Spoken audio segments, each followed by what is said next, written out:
The rain has not stopped in 11 days, and inside the overhang, no one is idle. A woman is threading sinew through the eye of a bone needle. A child is being handed a piece of half-softened hide for the ninth time this morning. This is not survival. This is your ancestors at work. And the wet season, it turns out, is where they became us.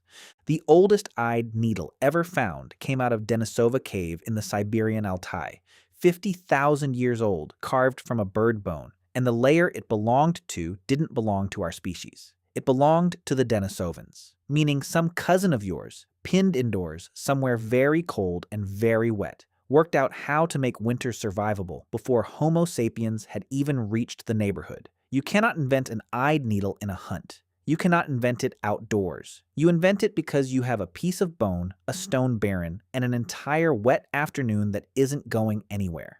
Rain, it turns out, is where the toolkit gets built.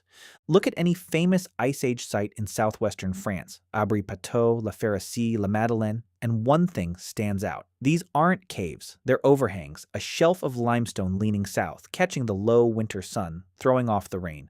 Your ancestors didn't randomly stumble in, they chose these places with the eye of someone shopping for a house. At Abri Pateau, they came back to the same overhang for 15,000 years. That's not desperation, that's real estate. And once you're in a good shelter, rain becomes something completely different. It becomes a wall. Predators lose your scent. Rival groups won't travel through it. Your fire, if you know how to bank it, coax it with dry punkwood you stashed weeks ago. Feed it slow twists of birch bark, becomes the only warm thing for miles. The rain doesn't just fall on you, it closes the door behind you. At La Madeleine, a shelter on the Vézère River, archaeologists have pulled out more than 500 worked objects in antler and bone from that one site alone. Needles, harpoons, spear throwers carved with animals whose faces still look startled. Multiply that across every shelter in the region, and the amount of hand labor is staggering. You cannot do that hunched over in a downpour. You do it inside. You do it with time. And here's what your ancestors knew and you don't. The hunt is the fastest part of the year. The slow part is everything before it. Someone has to grind an antler tine into a barbed point for hours. Someone has to soften hide with brains and grease until it's supple enough to sew. Someone has to twist plant fibers into cordage strong enough to hold a spearhead to a shaft. And cordage, modern experimenters estimate, can eat a full day for a few useful feet. The wet week isn't a pause in survival. It's the manufacturing floor for the next month of it. And every one of those tasks has a second output, hidden inside the first. While the hands work, the mouth is free. Which is where we get our best guess about what actually filled those hours. In 2014, anthropologist Polly Weissner published something remarkable. After decades living among the Jew/Huansi hunter-gatherers of the Kalahari, sitting with them, learning their clicking language, recording their conversations, she did something no one had done before. She compared what people talk about by day versus what they talk about at night around the fire. By daylight, most talk is economics, meat, debts, arguments. By firelight, more than 80% of it flips into something else entirely. Story, myth, distant kin, the spirit world. Rain, in effect, turned day into that. It stretched the firelit hours across weeks, and every other living hunter-gatherer group anthropologists have followed, the Hadza in Tanzania, the Ashe in Paraguay, shows the same pattern. Kids don't learn to be adults on the trail. They learn during the sitting hours, watching hands work, being handed the same piece of hide their older sister was handed 6 years ago. Getting corrected half asleep by an uncle tying a knot for the 9th time who finally lets them try.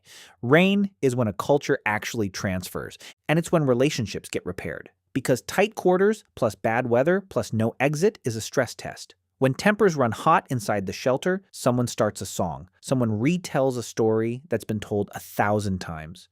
That sounds like entertainment. It isn't. It's climate control for a nervous system that would otherwise turn on the people around it.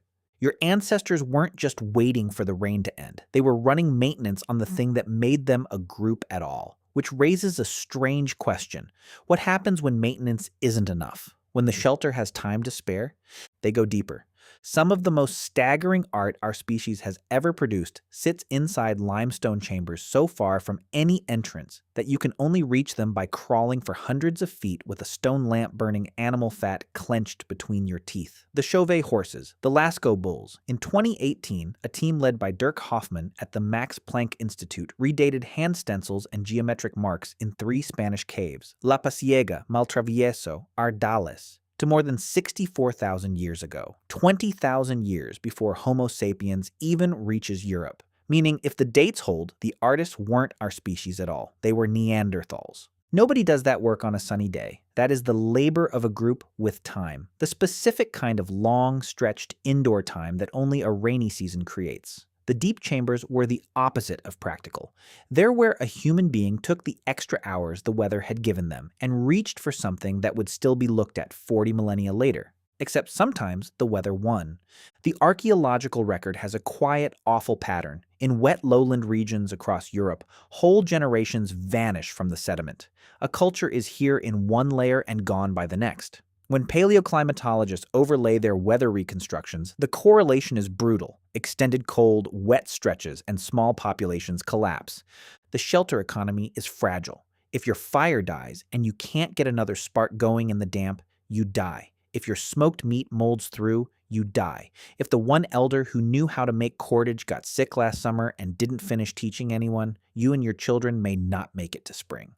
The rain you love as background noise for a Sunday nap was, for most of our history, the single most efficient killer of small human groups. Not lions, not accidents. Weather. Slow, patient, indifferent weather doing what weather does, and there was nothing to negotiate with. But here's where the story bends. The groups that faced the worst rain didn't produce less culture. They produced more. If you map the density of Ice Age symbolic art across Europe, the figurines, the painted caves, the engraved bones, it doesn't cluster where survival was easy. It clusters in cold, wet, forbidding zones where humans were pinned indoors for months on end. The same pressure that killed some groups seems to have squeezed the survivors into something denser, stranger, more inventive. Fewer sunny hours, more firelight hours, more stories, more art, more of whatever it is inside a person that stops being just an animal. Rain didn't only take. Rain also carved, and the people rain carved are the ones you're descended from. So the next time the rain sets in and the sky closes down over your head, know what you're doing when you pull in. You're mending something, telling someone a story, sitting close to the people you love. That's the same reflex the woman in the overhang was running 30,000 years ago, threading sinew through a bone needle while a child fumbled with a piece of hide beside her. She wasn't waiting out her life. She was living the width of it. And every song, every myth, every long, slow conversation you have when there's nowhere else to be, all of it came from someone sitting out a storm.